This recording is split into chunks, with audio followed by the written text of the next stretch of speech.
Assalamualaikum warahmatullahi wabarakatuh. Pemirsa dimanapun Anda berada, di Indonesia khususnya di Kabupaten Banyuwangi, sampai saat ini seringkali muncul persoalan-persoalan yang bersangkut paut dengan tanah. Hal itu disebabkan maraknya dari praktek-praktek mafia tanah. Nah, ini tentu saja melibatkan banyak pihak. Yang ironis adalah ketika persoalan itu sampai di kantor Badan Pertanahan Nasional atau disingkat BPN, itu pun juga tidak menjamin tuntasnya persoalan tanah. Nah, apakah benar hal ini disebabkan oleh adanya praktek-praktek dari oknum-oknum tertentu yang terlibat, sehingga rakyat pemilik tanah selalu menjadi korban?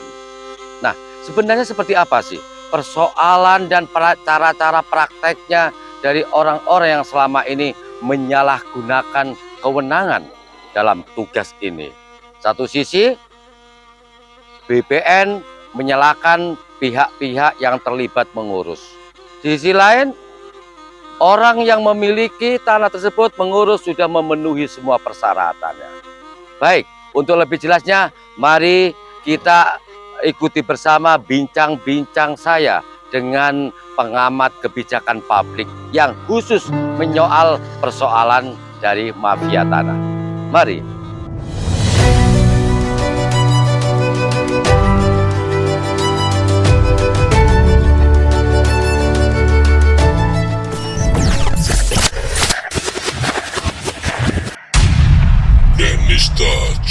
Denista Channel.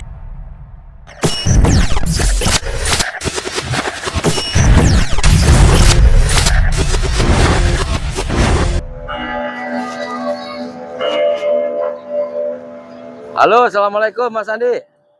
Bung Denny, waalaikumsalam warahmatullahi wabarakatuh. Akhirnya ketemu juga. Iya, ya. ketemu. Lama gak jumpa Lagi ya. santai di sini ya? Iya, biasa tempat ngumpul teman-teman di sini. Oke, kita duduk dulu. Ayo. Berubah. Oke, Mas Andi, ini saya kebetulan tertarik ya dengan dunia pertanahan di Ya, Kabupaten Banyuwangi. problem-problem pertanahan ya di Banyuwangi ya. Nah, ini kan saya dengar-dengar di Banyuwangi ini marak praktek-praktek dari oknum-oknum tersebut, kemudian membaur menjadi sebuah wadah, yaitu wadah mafia tanah. Ya, mafia tanah memang pernah didengungkan oleh pemerintah pusat bahwa mafia tanah ini juga menjadi salah satu instruksi Kapolri juga bahwa mafia tanah ini harus diberantas karena sangat meresahkan, Bu Denny. Artinya mafia tanah ini kan praktek-praktek yang dilakukan oleh tidak hanya satu, Pak Denny, tetapi kelompok orang dalam melakukan menghilangkan hak-hak tanah dari kepemilikan yang sebenarnya masyarakat ya. Betul. Oke, Bang Andi, sebagai pengamat kebijakan publik ya. Tentu Bang Andi ini kan tahu ya di Banyuwangi ini seperti apa sih praktek-praktek dari kelompok yang disebut mafia tanah ini. Iya, betul. Jadi praktek mafia tanah itu tidak hanya dilakukan oleh satu orang saja, Bung Denny. Karena orang menjadi hilang haknya terhadap bidang perbidangan tanah itu dilakukan mulai tingkatan paling dasar. Misalkan tanah itu kan sudah ada rincikannya, atau rincikan itu bahasa buku desa, buku rincik. Berarti dari panitia A ya di bawah ya? Bukan panitia A, artinya kalau di desa itu kita bicaranya adalah petok D dan letter C, atau lebih dikenal dengan kerawangan desa. Nah, yang petok D-nya itu tanda bukti kepemilikan tanah yang dipegang oleh si pemilik tanah sebenarnya. Itu yang namanya petok D. Kalau petok C itu adanya di desa. Yang dulu itu kita juga mengenal namanya petok A, petok B, petok C, dan petok D. Jadi ini sistem pencatatan tanah, Pak Denny. Jadi kalau petok D itu dipegang oleh pemilik, petok C itu adalah daftar yang ada di desa, petok B itu adalah pembukuan yang ada di wilayah, petok A itu adalah di tingkatan pusat. Bisa di provinsi atau di tingkat pusat. Oke. Ini. Jika memang kepengurusannya dari awal itu di desa, Ya. apakah indikasi atau praktek dari mafia tanah ini dimulai dari tingkatan desa atau bagaimana menurut Bang Andi? Iya, jadi kalau proses adjudifikasi itu ibaratnya proses yang dilakukan oleh petugas tanah, dalam hal ini BPN atau BPN ATR ya, atau kantor pertanahan. Kalau di wilayah kabupaten namanya kantor pertanahan Pak Denny. Itu proses adjudifikasinya itu harus meneliti sampai ke tingkatan desa Pak Denny. Baru dilanjutkan ke tingkat kecamatan sampai disahkan atau diproses data fisik dan data yuridisnya, kemudian disahkan kepada atau di badan pertanahan yang ada di kabupaten Pak Denny. Jadi proses-proses ini supaya data yang sebenarnya itu diberikan haknya kepada si pemilik tanah yang sebenarnya. Jadi proses ini harus berkesinambungan dan berkemutahiran datanya, Pak. Jadi nggak bisa lepas. Ini kan praktik mafia tanah ini kan ibaratnya dari pemilik A pindah ke pemilik B atau pindah lagi ke pemilik selanjutnya, itu lompat sejarah atau lompat kepemilikan. Nah, karena BPN sendiri tidak melakukan hal-hal yang tingkatnya meneliti secara adjudifikasi secara baik dan teliti dan cermat. Itu Pak Denny. Oke. Biasanya yang terjadi dalam praktek mafia tanah itu seperti apa? Apa mungkin itu pemalsuan mulai dari tanda tangan, kemudian dokumen awal, ataukah terjadinya penggandaan kepemilikan? Begini, Pak Denny, data di desa itu yang paling kita ketahui atau paling digunakan dalam proses pendaftaran tanah untuk diberikan haknya secara sertifikat berjenis ya, itu dilakukan mulai melihat data rincik atau data desa. Artinya di situ ada letter C dan ada kerawangan desa. Tapi kita juga tidak bisa mempercayai buku itu Pak Denny, karena buku itu kan sudah ada kelangsirannya. Ya. Ada kelangsiran, katakan yang pertama itu dibukukan sekitar tahun 1959 atau 1960 lah. Itu pertama kali pembukuan tanah dilakukan pada era zaman kemerdekaan sampai terbitnya Undang-Undang Pokok Agraria nomor 5 tahun 1960 Pak Denny.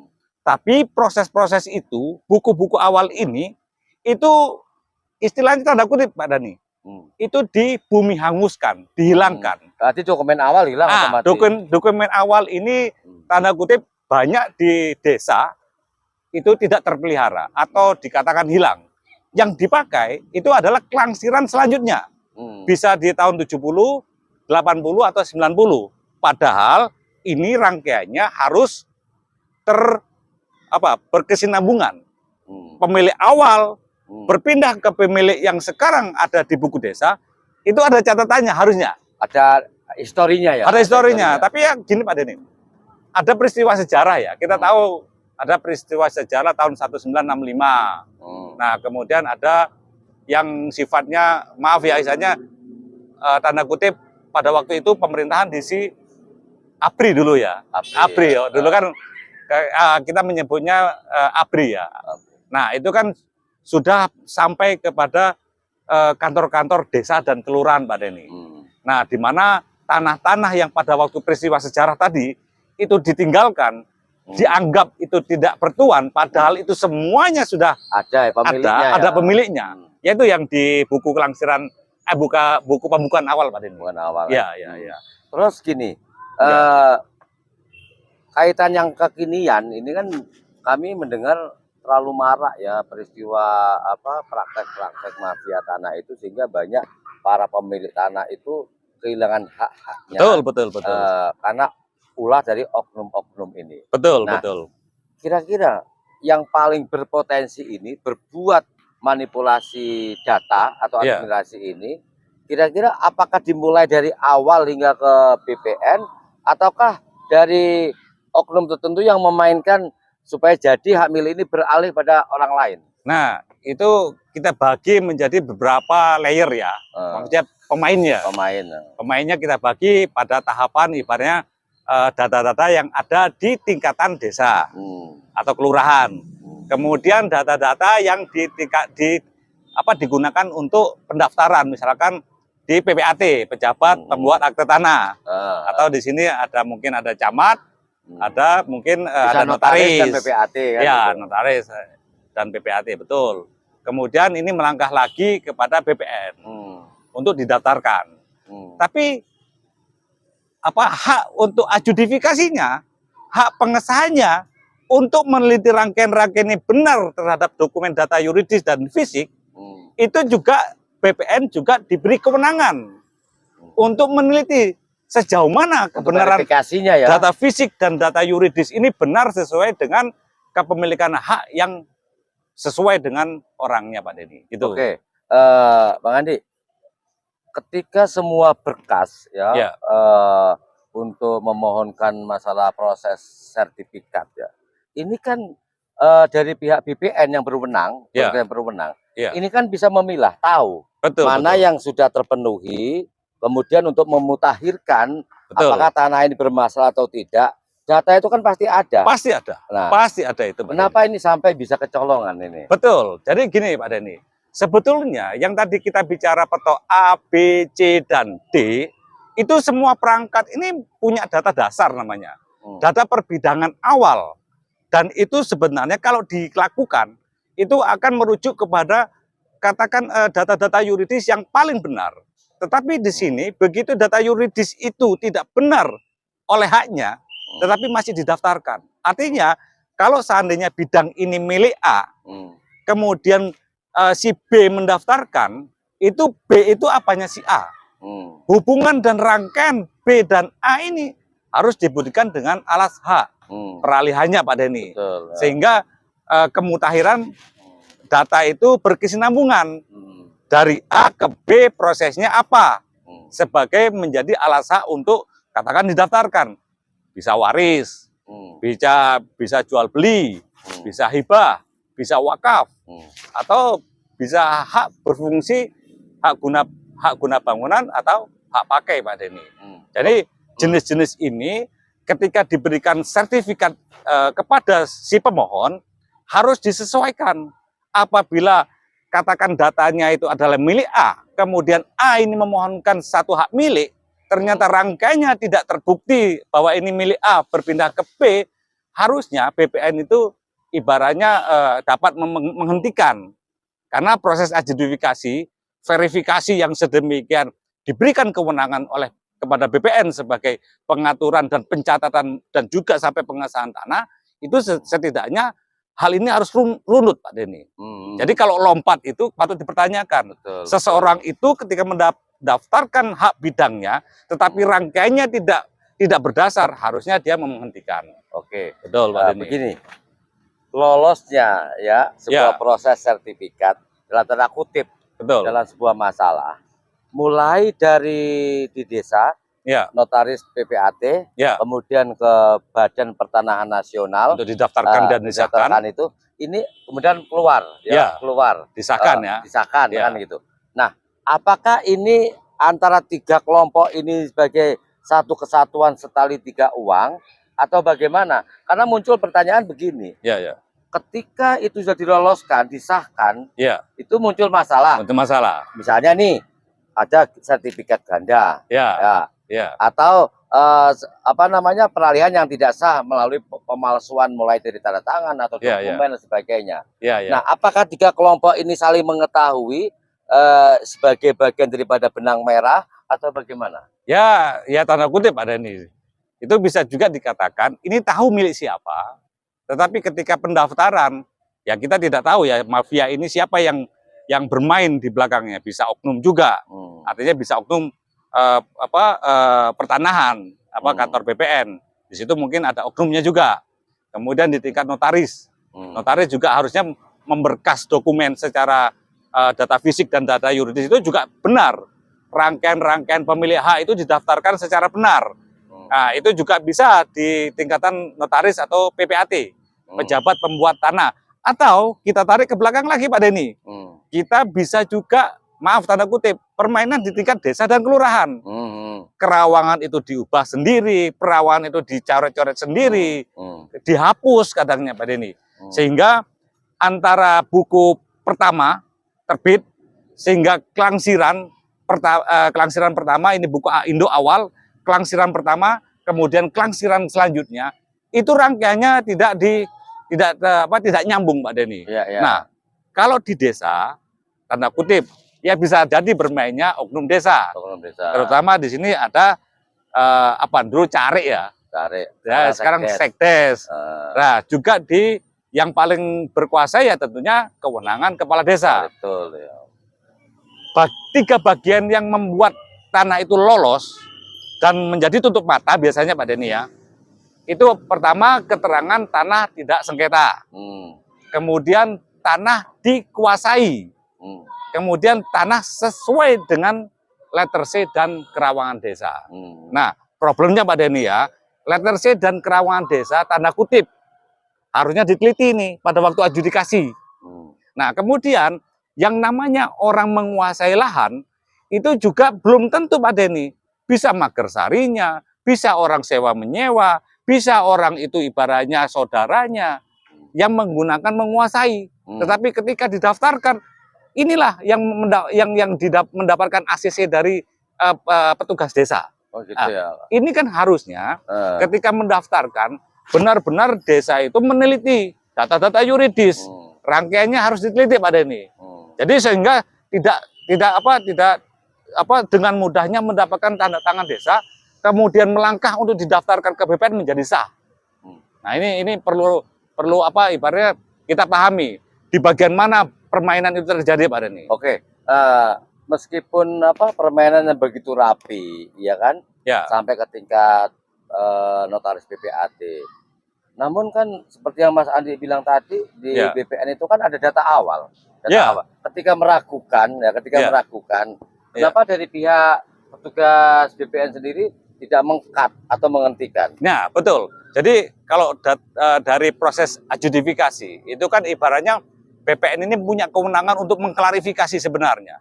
Baik data yang ada di BPN sendiri sebagai buku besarnya, baik yang ada desa sebagai kerawangan dan letter C, ini semuanya benar-benar diteliti, gitu kan. Tidak sembarangan untuk didaftarkan.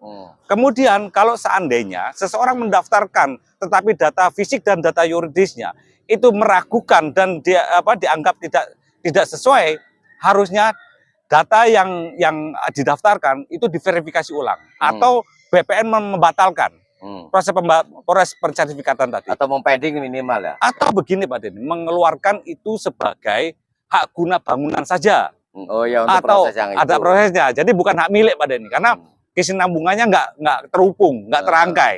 Jadi BPN ini ketika meragukan. Jadi ini tanah seseorang A ketika didaftarkan Anda tidak mempunyai alas hak yang benar. Dalam proses adjudifikasi itu ditemukan. Tetapi orang ini menguasai sekian puluh tahun katakan. Bisa 10, 20, 30 atau 50 tahun sekalipun.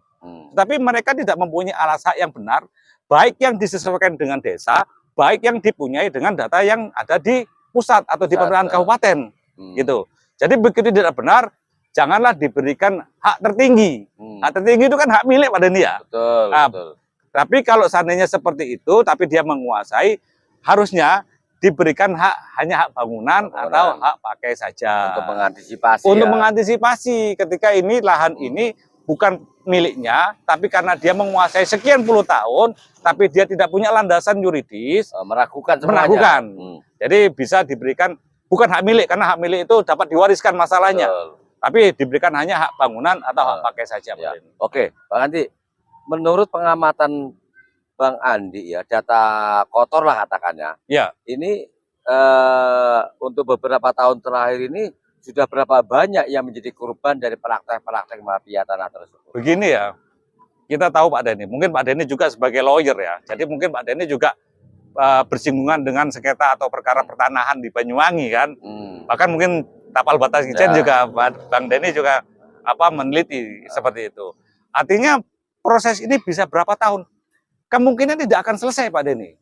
Karena apa? Ketika orang mencatatkan di BPN, namun salah, orang suruh gugat, orang disuruh daftar ke pengadilan untuk membatalkan, untuk proses menggugat. Padahal kalau kita mau menyelesaikan Bang Denny, itu sebenarnya simple. Data publik ini kan dititipkan ke bidang pertanahan atau badan pertanahan. Ya. Karena mereka lah yang mengumpulkan namanya warkat Dan yang berwenang atau untuk warka itu. dan yang berwenang untuk itu.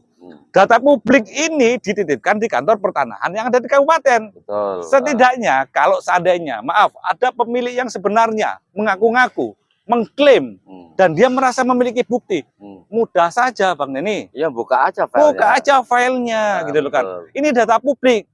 Bagi siapa saja yang mempunyai kepentingan dan mempunyai bukti-bukti, harusnya BPN welcome. Menyelesaikan terbuka lah terbuka harusnya. Tidak harus ada permasalahan sedikit, gugat aja di pengadilan, di PT UN. Ini kan kasihan masyarakat Bang Denny. Seharusnya rangkaian ini dengan mudah untuk diselesaikan. Betul. Datang aja untuk mediasi, ditemukan para pihak, kita buka warkat. Karena data publiknya ada di BPN masalahnya. Secara transparan pastinya ya. Secara transparan. Oke, nanti siap. mengingat banyaknya korban ya, yang tidak puas terutama ya. Betul. Protes salah, bahkan pihak BPN kadang menyalahkan kepada pemohon. Padahal pemohon ini sudah melengkapi dan melalui semuanya. Betul. Ini dia yang punya. Betul, gitu. betul. Nah, faktor ketidakpuasan dari masyarakat pemilik tanah ini ternyata seringkali berujung itu protes, bahkan gerakan bersama geruduk kantor BPN. Menurut pandangan Bang Andi gimana ini? Ini Bang Denny, menyelesaikan bidang tanah itu seperti Bang Denny kehilangan sebuah kendaraan, mobil dan motor, ya. Kendaraan Bang Denny hilang. Tapi mobil itu bisa dimanipulasi Bang Denny. Tadinya warnanya hitam bisa menjadi putih, dan sekarang. Ini kan hanya cover saja. Lapar ya. Tetapi kalau kita mau menilik substansialnya, data realnya ya pasti kan ada nomor rangka dan nomor mesin. Ya. Ini kan sudah tidak dapat kalau nopol kan bisa dipalsukan. Ya, nopol kecuali data dan nomor mesinnya dihilangkan, diganti yang baru. Ya. Nah, ini kan proses-proses yang ibaratnya mafianya cukup besar ya. Nah, ini kan harusnya diselesaikan secara substansi. Tapi kan harus ada kesesuaian dengan data dasar di sana. Kalau secara bidang motor ada di Samsat. Betul. Gitu. Data tanah ya ada di sana. Di BPN. Data publiknya ya ada di BPN juga. Gitu Bang. Oke, sekarang saran Bang Andi kepada terutama BPN ini ya. Karena ujungnya itu bagaimanapun muaranya. Ini BPN kan. Ya, artinya kan antisipasi bahwa masyarakat ini jangan dihadapkan terhadap sosial konflik, benturan sendiri. Padahal yang mengasahkan mereka. Kayak lato-lato aja ya. Lato-lato semuanya, birokrasi kok bermain lato-lato, ini juga masyarakat jadi resah lah ya, jadi korban itu kan. Saran Bang Andi kepada BPN, misalnya nih, satu untuk menghindari dari praktek-praktek mafia tanah yang memaksakan diri. Sehingga masyarakat jadi korban dan timbullah protes, geruduk rame-rame ke BPN. Hal ini supaya tidak berulang lagi. Apa saran Bang Andi kepada petugas BPN sana? Ya, artinya BPN yang mempunyai kewenangan untuk mengatur sampai pendaftaran, mengatur sampai mengesahkan Bang Denny, itu setidaknya melalui proses adjudifikasi yang sangat benar. Artinya masyarakat pemohon ini ibaratnya berusaha melengkapi apa yang diminta sebagai syarat-syarat pendaftaran. Tetapi ketika pendaftaran itu terkumpul data-data dokumen yuridis dan dokumen fisik yang tidak sesuai rangkaian kebenaran data atau kesinambungan dan kemutahirannya itu tidak sesuai, setidaknya BPN juga memberikan satu penyelesaian, tidak memberikan satu hak tertinggi, hak kepemilikan yang dapat diwariskan. Kan hak milik itu kan dapat diwariskan, Bang Denny ya. Turun-temurun. Jadi proses-proses adjudifikasi ini ibaratnya dilakukan dengan kecermatan, dengan SOP, dengan peraturan dan perundangan yang berlaku. Artinya jangan sampai begitu mudah mengikuti arus dari permainan para mafia tanah. Itu betul, artinya SOP ini jangan sampai terlanggar. Tapi kalau, maaf Bang Denny, yang beratnya adalah oknum daripada BPN sendiri. Karena yang membuat proses pengesahan ini lanjut atau tidak, ini kan muaranya di situ. Betul. Kalau seandainya ada institusi lain yang mengeluarkan sertifikasi terhadap tanah, ya mungkin orang juga akan mencari mana yang mempunyai integritas. Ah. Ini masalahnya yang mengatur semuanya berada di kantor Badan BPPN. Pertanahan. Jadi ibaratnya proses-proses seperti ini setidaknya sesuai dengan regulasi. Saya rasa regulasinya sudah sangat komplit. Ya. Tetapi namanya oknum, Mbak Deni, namanya artinya orang mau berbuat maladministrasi itu sangat mudah. Siapa yang melakukannya? Pastikan orang yang mempunyai kewenangan dan jabatan. Artinya dengan data apa adanya ya secara normatif, Ya, mereka udah bergaji jelas, nggak Betul. usah membebani diri dengan bermain-main di wilayah malpraktek gitu ya, Betul. atau maladministrasi, sehingga rakyat menjadi korban. betul kan? Pak Deni. Saya juga sarankan nih Bung Deni ya, artinya BPN ini yang mengesahkan, BPN yang menyimpan data publik, BPN yang punya data fisik dan data yuridis tersimpan dalam satu rangkaian warkat yang di situ dengan mudahnya ketika itu masyarakat menghadapi sengketa, perkara, konflik, itu sebetulnya dengan mudah saja Iya. untuk Karena menyelesaikan. mereka udah punya pegangan kan. Mereka juga punya pegangan, Bukti-bukti jelas. Ibaratnya ketika itu diklaim bahwa itu tanahnya siapa, tinggal dibuka saja. Ketika orang itu bersangkutan dan mempunyai legalitas atau legal standing untuk mempertanyakan data itu sudah menjadi pemberian sertifikat jenis hak, artinya kan juga dapat diminta keterangan kembali, Pak Deni. Oke. Cukup ya nanti ya. Ya, saya rasa itu, Pak. Oke, pemirsa netizen dimanapun berada, khususnya dari rekan-rekan yang bekerja di kantor Badan Pertanahan Nasional Kabupaten Banyuwangi. Ini bagian pertama kita membuka sebuah prolog tentang secara global ya, kita global. diskusi. Nanti kisi-kisinya secara spesifik, secara berkesinambungan kami akan membuka satu persatu. Betul. Nah ini mudah-mudahan untuk teman-teman di BPN lebih waspada. Jangan pernah merugikan rakyat yang memang real adalah yang berhak selaku pemilik ya. Mudah-mudahan praktek-praktek dari mafia tanah itu mulai saat ini dihentikan. Ya, kami berjanji akan satu persatu akan kami buka dari berbagai sisi sesuai data yang kami miliki, Bang Adi ya. Ya, betul. Nanti kita akan membuka satu persatu. Oke, terima kasih. Mudah-mudahan kita semua selalu dijauhkan dari hal-hal yang kurang baik dan merugikan orang banyak. Wassalamualaikum warahmatullahi wabarakatuh. Ngopinya. Oke. Ayo, monggo. Terima kasih Bang Adi. Ya, sama-sama Bung Deni. Ya. Ayo ngopi dulu ya. Ngopi dulu.